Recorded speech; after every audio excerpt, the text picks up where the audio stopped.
Hi all. இந்த வீடியோட content type of trading. Okay, previous வீடியோஸில் நம்ம சில ஆப்போட டுட்டோரியல்ஸ் பார்த்துருப்போம் அண்ட் ஃபண்டமெண்டல் அனலிஸ்ட்க்கு யூஸ் ஆகிற டீட்டெயில்ஸ்லாம் மணி கண்ட்ரோல் ஆப்பில் எங்கெங்கே பார்ப்போம்னு பேசியிருப்போம். இன்கேஸ் அதை பார்க்கலன்னா இந்த வீடியோ எண்ட் கார்டில் அதை கொடுக்குறேன், பிளேலிஸ்ட்டே கொடுக்குறேன், தென் ஐ கார்ட்லேயும் கொடுக்குறேன். ஸோ தட் பிகினராக இருக்க உங்களுக்கு எந்த டாபிக் தேவையோ அதை பார்த்து புரிஞ்சுக்கலாம். Okay, coming to the point, what are all the type of trading available in the market? Okay, மொத்தம் 4 டைப் ஆஃப் ட்ரேடிங் மார்க்கெட்டில் அவைலபிளாக இருக்குது.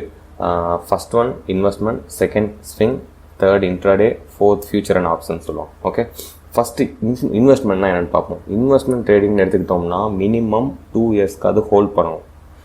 இப்போ நீங்கள் 5 மாதம் ஹோல்ட் பண்ணுறீங்க, 6 மாதம் ஹோல்ட் பண்ணுறீங்க, ஒரு நல்ல ப்ராஃபிட் வந்து எடுத்துட்டீங்க அப்படின்னா அதோட ஒரிஜினல் ப்ராஃபிட் வந்து அது கிடையாது. ஆக்சுவலி இப்போ எப்படின்னா, ஒரு ஸ்டாக்கை நீங்கள் வாங்கி மினிமம் 2 இயர்ஸ் ஹோல்ட் பண்ணால் தான் அதோட ஒரிஜினல் பொட்டன்ஷியல் நமக்கு தெரியும். ஓகே, ஒரு மினிமம் 2 இயர்ஸாக மேக்ஸிமம் எவ்வளோ நாள்னாலும் ஹோல்ட் பண்ணலாம். அது வந்து இன்வெஸ்ட்மெண்ட் ட்ரேடிங் சொல்லுவாங்க.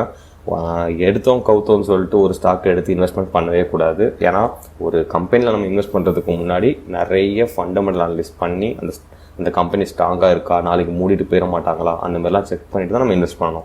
ஃபார் எக்ஸாம்பிள், நீங்கள் ஒரு செகண்ட் ஹேண்ட் பைக்கே பாருங்களேன். செகண்ட் ஹேண்ட் பைக் நீங்கள் வாங்குறதுக்கு முன்னாடி எவ்வளோ இது செக் பண்ணுவோம். ஒரு மெக்கானிக்கை கொண்டு போயிட்டு இன்ஜின் கரெக்டாகான்னு பார்ப்போம், தென் வேறு ஏதாவது ஃபால்ட் இருக்கான்னு பார்ப்போம். ஒரு சாதாரண செகண்ட் ஹேண்ட் பைக் வாங்குறதுக்கு நம்ம எவ்வளோ பார்க்குறோமோ அதே மாதிரி ஒரு ஸ்டாக்கில் இன்வெஸ்ட் பண்ண போகிறோம். ஒரு 10 இயர்ஸ்க்கு இன்வெஸ்ட் பண்ண போகிறோம், இல்லை 5 இயர்ஸ்க்கு இன்வெஸ்ட் பண்ண போகிறோம், இல்லை மினிமம் 2 இயர்ஸ்க்கு இன்வெஸ்ட் பண்ணுறோம்னு வச்சுப்போமே. அந்த மாதிரி இன்வெஸ்ட் பண்ணுற ஸ்டாக்குக்கு நம்ம எவ்வளோ அனலைஸ் பண்ணணும். ஸோ தோஸ் அனலைஸ்லாம் பண்ணி முடிச்சதுக்கப்புறம் அந்த கம்பெனி நல்ல கம்பெனின்னு தெரிஞ்சிச்சுன்னா மட்டும் இன்வெஸ்ட்மெண்ட்டுக்கு போகலாம். அதுவும் மினிமம் 2 இயர்ஸ்லேருந்து மேக்ஸிமம் எவ்வளோ நாளுக்குனாலும் போகலாம். ஓகே, இன்வெஸ்ட்மெண்ட்லேயும் 3 டைப் இருக்குது. இப்போ நான் ஷார்ட்டாக சொல்லிடுறேன். Short term, mid term, long term. அதாவது 2 years holding, up to 5 years holding, plus 7+ years holding, அந்த மாதிரி பிரிச்சிடலாம். ஓகேவா, இதை பற்றின டீட்டெயில் வீடியோ வந்து நான் இன்வெஸ்ட்மெண்ட் பற்றி எக்ஸ்பிளைன் பண்ணும்போது you can get it. Okay, so second type of trading swing trading. Swing trading வந்து இன்வெஸ்ட்மெண்ட்டுக்கு அட்வான்ஸ் லெவல்னு வச்சுக்கோங்க.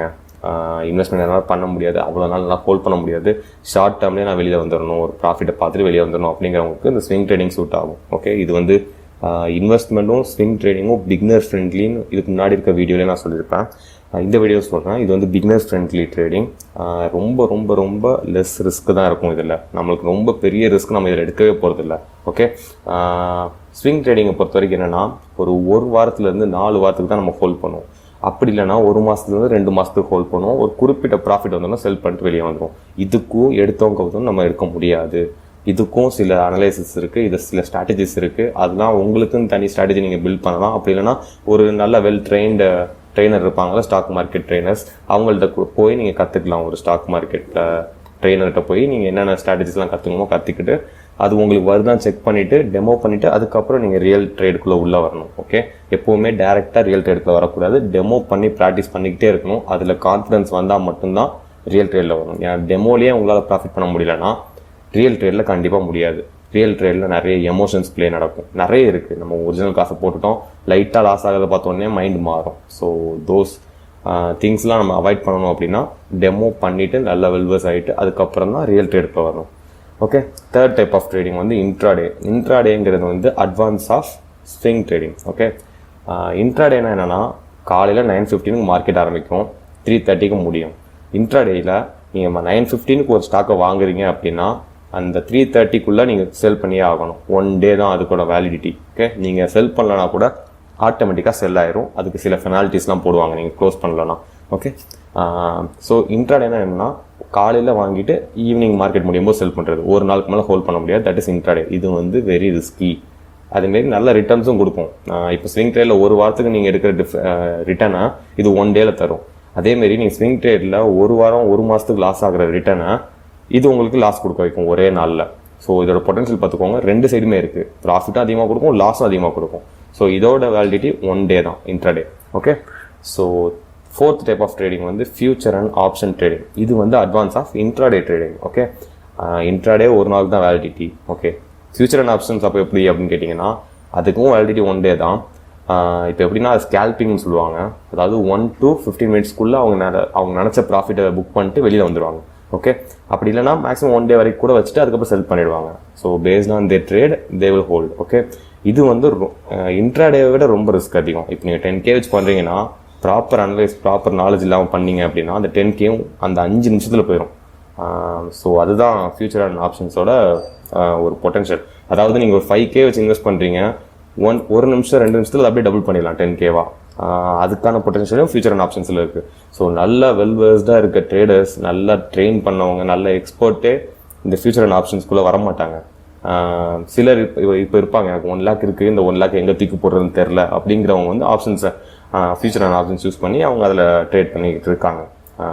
இதில் வந்து சக்ஸஸ் பர்சன்டேஜ் ரொம்ப ரொம்ப கம்மியான ட்ரேடர்ஸ் தான் இருக்காங்கன்னு சொல்ல வரேன்.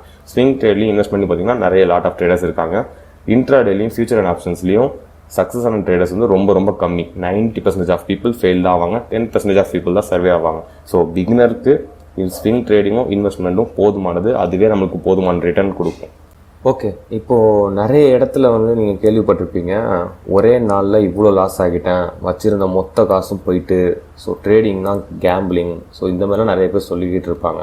அவங்கள்ட்ட போய் நீங்கள் கேட்டிங்கன்னா நீங்கள் என்ன டைப் ஆஃப் ட்ரேடிங் பண்ணீங்கன்னு கேட்டால் ஒன்று அவங்க ஆப்ஷன்ஸ், அதாவது ஃபியூச்சர் அண்ட் ஆப்ஷன்ஸ் இல்லைனா இன்ட்ராடே பண்ணி விட்டதாக தான் இருக்கும். ரீசன், ஒரு person proper knowledge and proper ஸ்ட்ராட்டஜியோட பண்ணுறாங்கன்னா இந்த அளவுக்கு லாஸ் ஆக மாட்டாங்க. ஏன்னா அவங்க ஸ்டாப் லாஸ்ன்னு ஒன்று யூஸ் பண்ணுவாங்க. அந்த ஸ்டாப் லாஸை தாண்டிச்சு அப்படின்னாலே அவங்க எக்ஸிட் ஆயிடுவாங்க. அவங்க வந்து என்ன நடந்தாலும், மார்க்கெட்டில் என்ன நடந்தாலும் அதுக்கப்புறம் ஹோல்ட் பண்ண மாட்டாங்க. ஓகே, ஸ்டாப் லாஸை ஹிட் ஆகிடுச்சு அப்படின்னா அவங்க வெளியே வந்துடுவாங்க. ஸோ இது மூலமாக அவங்க நிறைய லாஸை தவிர்ப்பாங்க. இந்த ஒரு நாளில் விட்டவங்க, ஒரு நாள் இந்த காசு ஃபுல்லுத்தையும் விட்டவங்கலாம் இருப்பாங்கல்ல, அவங்களாம் இந்த ஸ்டாப் லாஸ்ங்கிறத ஃபாலோவே பண்ண மாட்டாங்க. அவங்களுக்குள்ளே நினச்சிப்பாங்க நான் பண்ணுறது தான் கரெக்டு, நான் பண்ணுறது தான் தப்பு, அந்த மாதிரி அவங்களே ஒரு முடிவுக்கு வந்துடுவாங்க. மார்க்கெட் சொல்கிறது கேட்க மாட்டாங்க.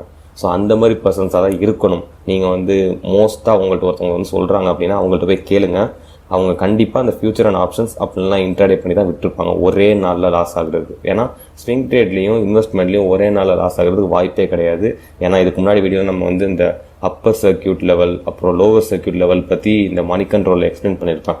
ஒரு நாளுக்கே 5 to 10%, மிஞ்சி போனால் 20% தான் லாஸ் ஆகும் ஒரு நாளுக்கு. ஸோ ஒரே நாளில் மொத்த காசையும் விட்டவன் வந்து இந்த இன்ட்ராடே அப்படி இல்லைன்னா ஃபியூச்சர் அண்ட் ஆப்ஷன்ஸ் தான் பண்ணியிருப்பாங்க. நம்மளனா நீங்களும் போய் விசாரித்து பார்க்கலாம். ஓகே, ஃபார் எக்ஸாம்பிள் இப்போது நான் சொல்கிறேன், எதுக்காக ப்ராப்பர் நாலேஜ் அப்புறம் ப்ராப்பர் ஸ்ட்ராட்டஜி இருந்தால் இந்த மாதிரி லாஸ் ஆக மாட்டேன்னு சொல்கிறோம் அப்படின்னா, இப்போ நான் வந்து யூஸ் பண்ணுற ஸ்ட்ராட்டஜி, அதாவது நான் ஃபாலோ பண்ணுற ஸ்ட்ராட்டஜி, அப்புறம் நான் என் ஸ்டூடெண்ட்ஸ்க்கு கொடுத்த நாலேஜ் யூஸ் பண்ணி ட்ரேட் பண்ணுறாங்க அப்படின்னா, இன் ஒஸ்ட் கேஸ், அதாவது ரொம்ப ஒஸ்ட் கேஸில் ஃபுல் அமௌண்ட்டு லாஸ் ஆகுறதுக்கு 5 years ஆகும். எப்படி ஒரு மொத்த அமௌண்ட், அதாவது நீங்கள் ஒரு 10K வச்சு ஆரம்பிச்சிருக்கீங்க, அந்த 10K ஜீரோவாக மாறுறதுக்கு 5 years ஆகும் மினிமம், மொத்த கேபிட்டல் லாஸ் ஆகுறதுக்கு. இந்த 5 yearsல நீங்கள் ட்ரேடிங் கற்றுக்க மாட்டீங்களான்னு கேட்டால் கண்டிப்பாக கற்றுக்குப்பீங்க. அதாவது மினிமம் 4 years தேவைப்படும் ஒருத்தர் வந்து தானாக அவரோட ஸ்ட்ராட்டஜியை பில்ட் பண்ணி வளர்கிறதுக்கு. இன்னொருத்தர் போய் கற்றுக்கிட்டு வந்தால் மினிமம் 1 or 2 yearsல கற்றுக்கலாம். ஓகே, ஸோ இந்த 5 வருஷத்துலையும் நீங்கள் ஒரு வாட்டி இன்வெஸ்ட் பண்ணி நீங்கள் ஃபுல் கேபிட்டல் லாஸ் ஆகியிருந்தீங்க அப்படின்னா இந்த 5 வருஷம் முடியும் போது ஒரு பெரிய ட்ரேடராக தான் இருப்பீங்க நீங்கள். கண்டிப்பாக ஃபுல் லாஸ் இருக்கவே இருக்காது. அதுதான் சொல்கிறோம், ப்ராப்பர் ஸ்ட்ராட்டஜி, ப்ராப்பர் நாலேஜ், அந்த ரிஸ்க் மேனேஜ்மெண்ட் பண்ணுறது வந்து ரொம்ப பெரிய ப்ளே பண்ணும் நம்ம ட்ரேடிங் ஜேர்னியில். ஓகே, எப்படி நான் நம்புறது 5 years ஆகும் உங்கள் ஸ்ட்ராட்டஜி யூஸ் பண்ணி லாஸ் ஆகிறதுக்கு அப்படின்னா, நானே கொடுத்துட்றேன் உங்களுக்கு. எப்படின்னு, இப்போ 1 monthக்கு என்னோடய மேக்ஸிமம் லாஸ் வந்து 15%, அதுதான் மேக்ஸிமம் லாஸ். ஓகேவா, ஸ்விங் ட்ரேட் தான் நான் சஜஸ்ட் பண்ணுறேன். ஸ்விங் ட்ரேடில் என்னோட 1 month லாஸ் வந்து 15% தான் மேக்ஸிமம். ஸோ இப்போ என்னோடய கேபிட்டல் 10Kன்னு வச்சுக்கோங்க, 10Kல 15% போயிடுச்சு அப்படின்னா 8,500 இருக்கும் கரெக்டாக பேலன்ஸ். ஸோ நெக்ஸ்ட் மந்த்து அதே 8,500 வச்சு நான் இன்வெஸ்ட் பண்ணுவேன். எக்ஸ்ட்ரா 5,500 போட்டு 10,000 ரவுண்ட் அப் பண்ண போகிறது இல்லை, ஏன்னா என்கிட்ட வேறு காசும் கிடையாதுன்னா 8,500 வச்சு திரும்பி இன்வெஸ்ட் பண்ணுவேன், திரும்பி ட்ரேட் பண்ணுவேன். பண்ணிகிட்டு இருக்கும்போது திரும்பி எனக்கு 15% லாஸ் அப்படின்னா அகெயின் அதுலேருந்து ஒரு 15% அமௌண்ட் ஆஃப் தான் குறையும். தென் நான் யூஸ் பண்ண போகிறது பேலன்ஸ் அமௌண்ட்ஸ் தான் திரும்பி யூஸ் பண்ண போகிறேன். ஸோ இந்த மாதிரி 15% போயிட்டே இருக்குது அப்படின்னா நீங்கள் கால்குலேட் பண்ணி பார்க்கலாம் எவ்வளோ வருஷம் ஆகும் இவனுக்கு வந்து ஜீரோ கேபிட்டல் வரதுக்கு அப்படின்னு. அதை தான் சொல்கிறேன், நான் கால்குலேட் பண்ணி வச்சதில் மினிமம் 5 years ஆகும் 15%, ஐ மீன் என்னோடய ஃபுல் கேபிட்டலுமே லாஸ் ஆகுறதுக்கு 5 years ஆகும் மினிமம். ஓகே, ஸோ ப்ராப்பர் நாலேஜோட ட்ரேட் பண்ணுங்கள். உங்களுக்கு என்ன டைப் ஆஃப் ட்ரேடிங் செட் ஆகுதுன்னு ஃபஸ்ட்டு ஃபைன் பண்ணுங்கள், தென் கோ வித் இட். அதாவது ஃபஸ்ட்டு ஒரு ஸ்ட்ராட்டஜி யூடியூப்பில் பார்க்குறீங்க, யாராவது ஒரு ட்ரேடர் சொல்கிறாரு அப்படின்னா அதை அப்படியே கண்மூடித்தனமாக நம்பிட்டு போய் நம்ம ட்ரேட் பண்ணக்கூடாது. ஃபஸ்ட்டு டெமோ பண்ணுறது வந்து மினிமம், இப்போ ஸ்விங் ட்ரேட் பண்ணுறீங்கன்னா மினிமம் 45 days நீங்கள் டெமோ பண்ணியிருக்கணும். ஒரு 10 ட்ரேடாவது எடுத்துருக்கணும். 10 ட்ரேட் அந்த 10 ட்ரேடு நீங்கள் எடுக்கும்போது தான் உங்களுக்கு தெரியும் இந்த ஸ்ட்ராட்டஜி ஒர்க் அவுட் ஆகுதா இல்லையான்னு. பேக் டெஸ்ட்னு சொல்லுவாங்க, அதாவது ஆல்ரெடி முடிஞ்ச மார்க்கெட்டில் அந்த ஸ்ட்ராட்டஜி அப்ளை பண்ணி பார்க்குறது. அந்த பேக் டெஸ்ட் பண்ணும்போதும் ஒரு மினிமம் 2 to 3 இயர்ஸுக்கு நீங்கள் வந்து பேக் டெஸ்ட் பண்ணி பார்க்கணும் அந்த ஸ்ட்ராட்டஜியை. அப்பயும் உங்களுக்கு செட் ஆகுது, உங்களுக்கு புரிஞ்சிச்சு அந்த ஸ்ட்ராட்டஜி, அதாவது ஒரு 60% மேலே உங்களுக்கு அக்யூரசி இருக்குது அப்படின்னா you can go for demo trade, அதுக்கப்புறம் ரியல் ட்ரேட். ஓகே, இதுதான் ப்ராசஸ். ஓகே, நிறைய பேர் எக்ஸ்பிளைன் பண்ண மாட்டாங்க. ஒரு நியூபியாக இருக்கீங்க அப்படின்னா, ஒரு ஸ்ட்ராட்டஜி ஏதாவது யூடியூபர்ஸ் போடுறாங்க அப்படின்னா அதை நீங்கள் அப்படியே கொண்டு போய் போடாமல் பேக் டெஸ்ட் பண்ணணும். ஆல்ரெடி முடிஞ்ச மார்க்கெட்டில் பேக் டெஸ்ட் எப்படி பண்ணுறது தெரில அப்படின்னா அதுக்கும் ஷார்ட்ஸ் மாதிரி நான் அப்லோட் பண்ணுவேன், எப்படி பேக் டெஸ்ட் பண்ணுறது ஏதாவது ஸ்ட்ராட்டஜியா அப்படின்னு. ஓகே, அந்த பேக் டெஸ்ட் வந்து 3 இயர்ஸ்க்கு பண்ணணும். அது முடிச்சதுக்கப்புறமா ஒரு 45 days நீங்கள் டைம் எடுத்துக்கணும். ஒரு 10 ட்ரேடாவது மினிமம் எடுத்துக்கணும் ஸ்விங் ட்ரேடில். அதே மாதிரி உங்களுக்கு அக்யூரசி 10 ட்ரேடில் 6 ட்ரேட் உங்களுக்கு சக்ஸஸ் ஆகுது, 4 ட்ரேட் ஃபெயில் ஆகுதுன்னா no issue, then go for real trade. Okay, ஏன்னா ரியல் ட்ரேட்லையும் சேம் கைண்ட் ஆஃப் ப்ராசஸ் தான் நீங்கள் ஃபாலோ பண்ணியிருப்பீங்க. பேக் டெஸ்ட் பண்ணுறது 3 இயர்ஸ் தான் பண்ணுறோம், ஆனால் ½ an hour பண்ண முடிச்சிடலாம் பேக் டெஸ்ட். ஓகே, நம்ம ஆல்ரெடி முடிஞ்ச மார்க்கெட் தான் பண்ணுறோம் கரெக்டாக. 3 இயர்ஸ்க்கு நம்ம அந்த ஸ்ட்ராட்டஜி அப்ளை பண்ணி பார்த்துட்டு ½ an hour முடிச்சு நம்ம ரிசல்ட் கொண்டு வந்துடலாம். ஸோ இதுதான் ஒரு ப்ராசஸ். பிகினராக இருக்கவங்க எப்படி ரியல் ட்ரேடுக்குள்ளே வரணும் அப்படின்னா டேரெக்டாக உள்ளே வராமல் ஒரு ப்ராசஸாக இப்படி கிளியர் பண்ணிட்டு வந்தால் நீங்கள் வச்சுருக்க கேபிட்டலை சேவ் பண்ணலாம்னு சொல்கிறேன். மொத்த அமௌண்ட்டையும் விட்டுட்டு போக மாட்டீங்க மற்றவங்கள மாதிரி. ஒரு ப்ராப்பர் ப்ரொஃபஷனல் ட்ரேடராக இருப்பீங்க. எனக்கு என்கிட்ட ஸ்டூடெண்ட்ஸாக இருக்காங்கல்ல, அவங்களுக்குலாம் நான் வந்து இப்போது கைட் பண்ணி, அதாவது ஷேடோவாக தான் இருப்பேன் நான் அவங்களுக்கு. அவங்க இன்னும் டெமோ ட்ரேடில் தான் இருக்காங்க 1-2 பேர். ஸோ அவங்கெல்லாம் கிளியர் பண்ணி முடிச்சுட்டு ரியல் ட்ரேடுக்குள்ளே போகிற வரைக்கும் நான் அவங்களுக்கு ஷேடோவாக இருப்பேன். ஓகே, இதுதான் எல்லாரும் ஃபாலோ பண்ணுற process. Most of the YouTuber சொல்ல மாட்டாங்க ஆக்சுவலி. இதுதான் ஜேர்னி. பேக் டெஸ்ட் பண்ணணும், தென் டெமோ பண்ணணும், தென் ரியல் ட்ரேடுக்குள்ளே போகணும். ஓகே, இதை ஞாபகம் வச்சுக்கோங்க. அப்புறம் இன்னொன்று என்னென்னா, இது எல்லாத்தையும் பண்ணி முடிக்கும் போது உங்களுக்கு 60% ஆஃப் அக்யூரசி இருந்தால் மட்டும்தான் அந்த ஸ்ட்ராட்டஜி ஒர்க் அவுட் ஆகுதுன்னு அர்த்தம். 60% கீழே இருக்குது, 50-50 இருக்குது அப்படின்னா அந்த ஸ்ட்ராட்டஜி வேஸ்ட். அதை வச்சு நம்ம ப்ராஃபிட்டபுளாக இருக்க முடியாது ஃபியூச்சரில். ஓகே, ஸோ ப்ராப்பர் நாலேஜோட ட்ரேட் பண்ணுங்கள். உங்களுக்கு என்ன டைப் ஆஃப் ட்ரேடிங் வருதுன்னு பாருங்கள், பார்த்துட்டு அதுக்கப்புறம் கோ ஃபார் ட்ரேடிங். ஓகே, என்னோட பெஸ்ட் அட்வைஸ் என்னென்னா, பிகினருக்கு swing trading investment good to go.